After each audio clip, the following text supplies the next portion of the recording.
From new public safety patrols to a celebration to kick off the summer season, it's all next on Seattle News Now.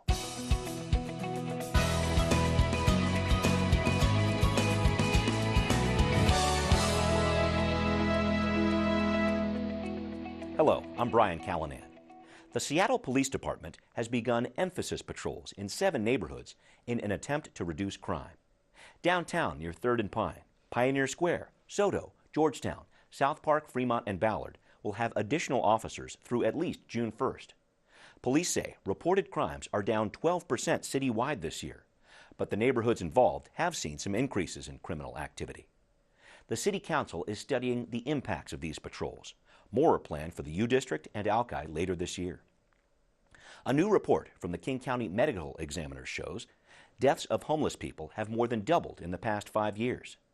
The Medical Examiner investigated 194 deaths of homeless people last year, a new record, up from 87 in 2014. The leading cause of death was natural causes, followed by drug overdoses. The Medical Examiner says this tally does not include the deaths of all homeless people, only the ones King County was called to investigate.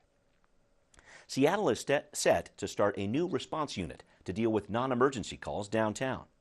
2 specially trained firefighters and a social worker will make up the Health One team, which will take on less acute medical calls, substance abuse problems, and needs for social services.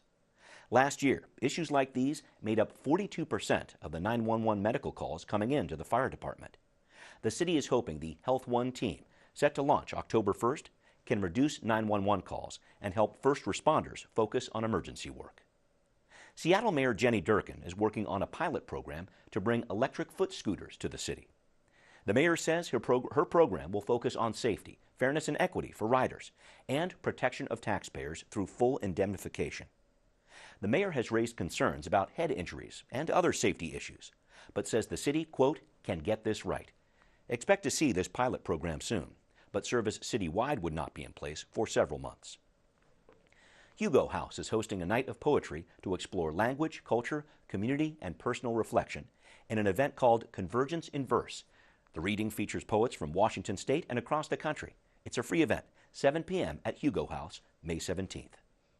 George Rodriguez is bringing stimulation and meditation to the Mad Art Gallery with over 1,000 handmade assembled clay tiles. His free show, Reflect and Gather, is open to the public Tuesdays through Saturdays through May 18th and invites visitors to leave their own mark in the wet clay section of the exhibition.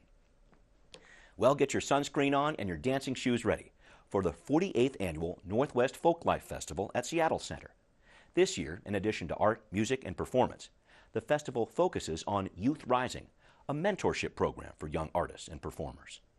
Folklife runs May 24th to the 27th, and it's free, but donations are suggested to keep the fun going next year. To learn more about any of the stories you've seen here, log on to seattlechannel.org/Seattle News Now. I'm Brian Callanan, and I'll see you next time on Seattle News Now.